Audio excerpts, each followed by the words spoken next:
people have spoken, and it looks like I will be trying the Impossible Whopper from Burger King. We are on our way to 200, so that means maybe I'll try the crispy tacos.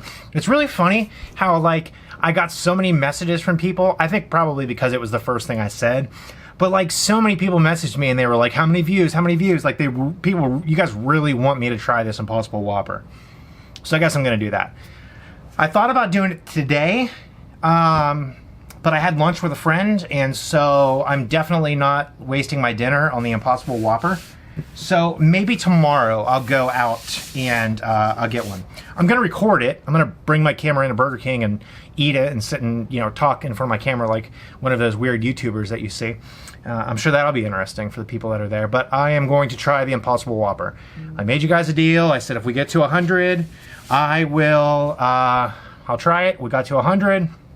So there we go. So today is August 16th. It is Friday. It is 2:33 p.m. I'm just getting going. Full next 2 days. Rest of the day today, all day tomorrow. Sermon prep. I am finalizing. I'm preaching on Psalm 22 this Sunday, and it's 31 verses, and it's a lot. And so I have about 75% of it done, and now I'm going to go back through and see where I can make some tweaks and stuff like that. But that's what I'm doing for the rest of the day today. That's what I'm doing for most of the day tomorrow. I have some free time the next 2 days to where I am just going to dedicate to serious study. I am going to plan out some of my content for the next couple of weeks. I am really just going to hit reset and just spend some time seeking the Lord through His Word and through studies. So I'm really looking forward to that.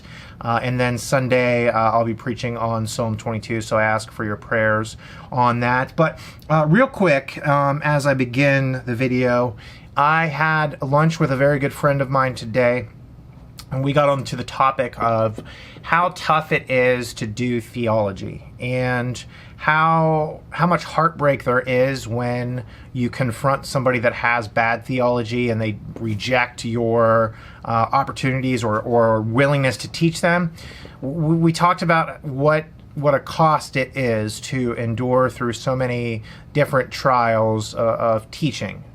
And we got on the topic as well as like how many people don't really realize the length that people who care for theology, people who care for the Word, the length that we go to care for the Word, the length that we go to help other people care for the Word.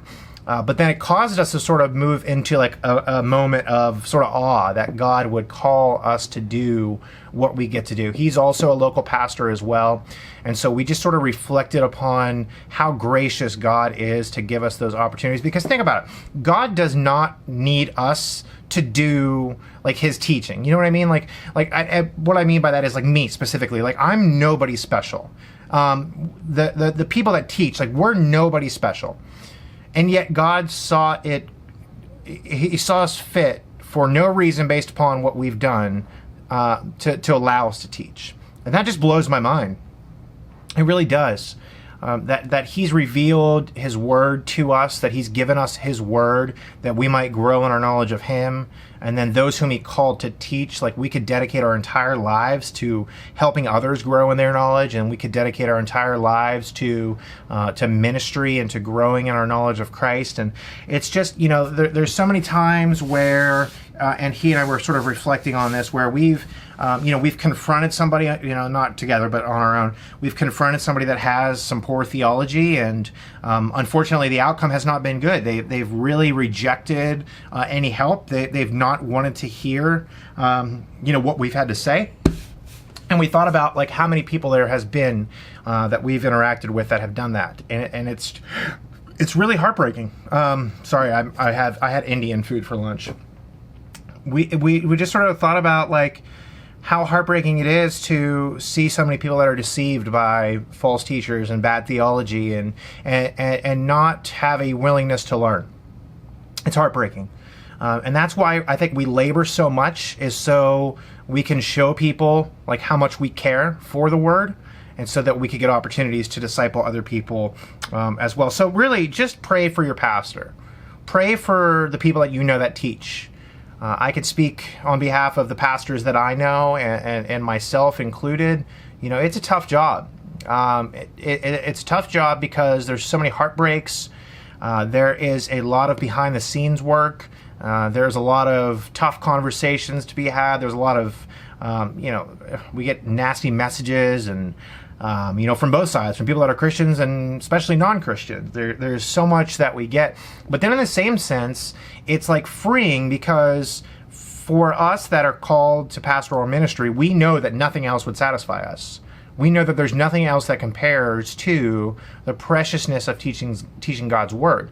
And therefore we labor. That's why we endure those things, is to make much of Christ, because that's what he's called us to do. So pray for your pastors. We need it. Take your pastor out to lunch. Interact with them outside of Sunday mornings. There's so much that goes on a Sunday morning, which you guys know. Take them out to lunch sometime during the week. Send them a message of encouragement. Just reach out to them and see how they're doing. It's good to have close relationships with other pastors if you are a pastor yourself, to just hold each other accountable and to talk about ministry and share struggles. And just, this guy that I had lunch with today, we met, about a year ago or so, and he and I have just become such good friends. He's very precious to me. He and his wife and my wife and I, we've just become really good friends. And, we try to see each other, once a month, if not, more. We talk outside of that and stuff, but we try to physically get together around once a month. And we had lunch today, and he's just such a good friend. And I'm not saying this just because he's going to watch. I'm just saying this because I like to let my friends know how much they mean to me. And with somebody who cares as much for theology as I do, it's really comforting to have conversations like we did today, and to just know that we're supporting one another. So that was the first half of my day. So I'm going to get going. I'm going to start my studies, and I am planning on spending the rest of the day studying. I'm just going to work on Psalm 22. I've got some books that I want to read. Me and the boys are just going to enjoy the basement. It's really hot out. I already mowed yesterday. I whacked with the weed whacker my ankle so bad with the string. Like I have oh my gosh. I don't know why I brought that up. Why did I bring that up? Oh, because I said I already mowed. Yeah, I took care of all my chores so I could spend the next 2 days. I start school again on Monday too. So that's kind of why I'm just wanting to take these next 2 days and just, all right, I have a lot of stuff coming up. And so I'm just taking these next 2 days, going to study, going to relax, going to get some stuff planned for content. And yeah, so I'll check back in with you guys later. If I don't, then you'll know, because this is just where the video ends. Subscribe. Click down there. Click the little bell. New videos every day at 8 a.m. Theology Nights live is every Tuesday night, 7:30 p.m. Eastern. And then we also go live during the week. Probably will do that as well. See you guys.